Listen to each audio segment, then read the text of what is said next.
अन्योक्ति number 5 में अन्योक्ति number 5 देख लीजिए। नावे ताड़नाथ तापनाथ भैनवद्दय नावे विक्रियात किलस्मानो अयम अस्मि सुवर्णस्य मे मुखम दुःखम तदेकम यतो मा जना गुंजा सह तोलयन्ति। तो ये अन्योक्ति नंबर 5 है। इसमें जो है सोने के माध्यम से विद्वान और स्वाभिमानी पुरुषों को विद्वान और स्वाभिमानी पुरुषों की जो व्यथा होती है उसको व्यक्त किया गया है। तो सोना कहता है नावे ताड़नाथ तापनाथ भैनवद्दय, ना मुझे पीटने से, ना आँख में तापने से, ना वे विक्रियात और ना बेचने के कारण दुखी हूँ। तो क्या दुख है? किलस्मानो अयमस्मि, यानी मुझे तो बस एक ही मुख्य दुख है कि स्वर्ण से मैं दुख तदेकम यतो माँ जना गुंजा से तुलंती, क्योंकि लोग मुझे रत्ती से तोलते हैं, गुंजी से तोलते हैं, सबसे छोटी तोल से तोलते हैं। तो सोना अपने मन की जो कहता है सोना की जो सोने की जो है गोल्ड की जो व्यथा है, तो सोना कहता है ना वह ताड़नाथ, ना वो पीटने से कष्ट होता है, तापनाथ भैनवद्दय, ना गर्मी के बीच में आग में जलाने पर तपाने से दुखी होता है, ना मुझे बेचने से दुखी होता है। और मेरा मुख्य दुख एक है, क्या? स्वर्ण से मुख्यम दुखम तदेकम, एक दुख है कि ये तो माम जना गुंजा से तोलते, कि लोग मुझे जो है गूंजी से तोलते हैं, रत्ती से तोलते हैं, सबसे छोटी चीज़ से तोलते हैं। यानी मेरी तुलना सबसे छोटी चीज़ से हो रही है, तब मुझे कष्ट होता है। तो इसी प्रकार से विद्वान और स्वाभिमानी पुरुष होते हैं, उन्हें विपत्तियों से नहीं डरते वे लोग। उनका अपमान नीचे के साथ, नीचे व्यक्ति से यदि तुलना की जाती है, निम्न व्यक्ति से तुलना की जाती है, तब उन्हें दुख होता है। यानी विद्वान स्वाभिमानी जो पुरुष हैं विपत्तियों से नहीं डरते हैं, वो भी कह रहे हैं उनका अपमान तो नीच के साथ यदि तुलना करोगे, निम्न व्यक्ति के साथ तुलना करोगे, शारीरिक कष्ट नहीं होता जितना कि मानसिक कष्ट होता है। तो इसलिए हम बड़े आदमियों की, अच्छे पुरुषों की तुलना जो है निम्न लोगों से नहीं करनी चाहिए। तो ये जो 5वीं अन्योक्ति का अर्थ था। छठा है रात्रि गमिष्यति भविष्यति सुप्रभातम भास्वानोदसति हंसति पंकजाली इत्थम विचित्यंती कोशगते दुरुफे ना हंत हंत गलनी बुझारा। छठी अन्योक्ति क्या है?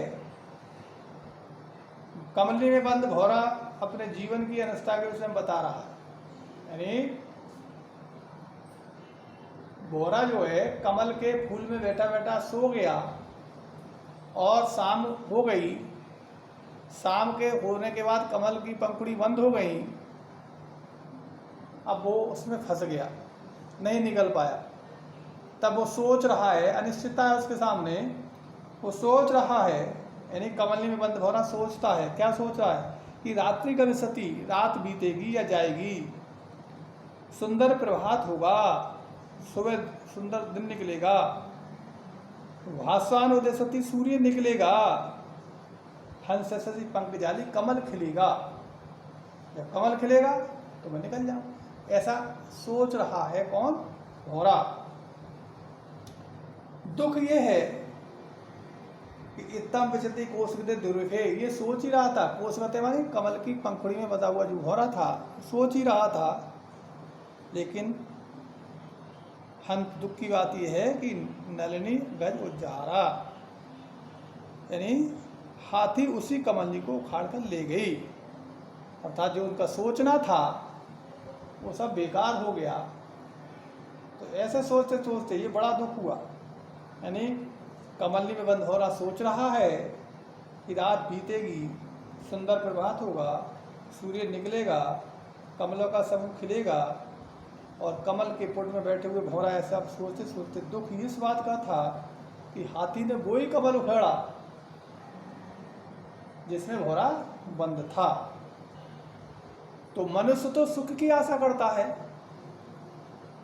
और सुख की आशा करके दिन, जो कष्ट के दिन होते हैं उनको बिताता है, लेकिन परंतु उसका वह दुख समाप्त भी नहीं होता कि उसे मृत्यु ग्रहण कर लेती है।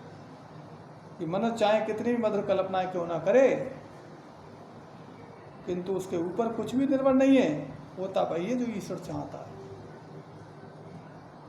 हम आप जो हैं सुख की आशा में दुखों को बिताते हैं कि दुख बीतेंगे सुख होगा, लेकिन दुख बीतने से पहले ही कभी कभी हमारी कल्पनाएं भी पूरी नहीं होती और हमारे हाथ में कुछ नहीं है, सब ऊपर वाले के में है, होगा वही जो ईश्वर चाहता है। तो इसके भी 2 प्रश्न लिख लीजिए।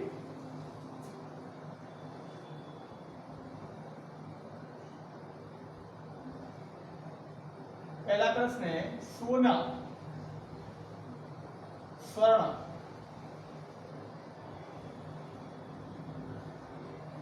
सोने का सबसे बड़ा दुख क्या है? सोने को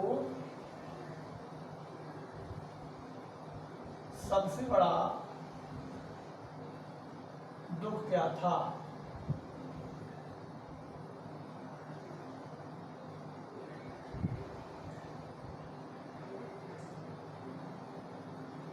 छठी अनुक्ति में भौरा क्या सोच रहा है?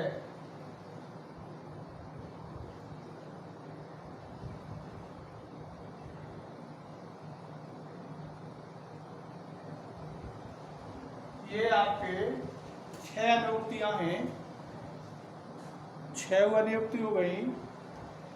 अब इनके जो प्रश्न उत्तर हैं वो कल होंगे। जो 2-2 प्रश्न हैं वो आपको लिखने हैं, जिससे कि आपका अभ्यास बढ़ जाएगा।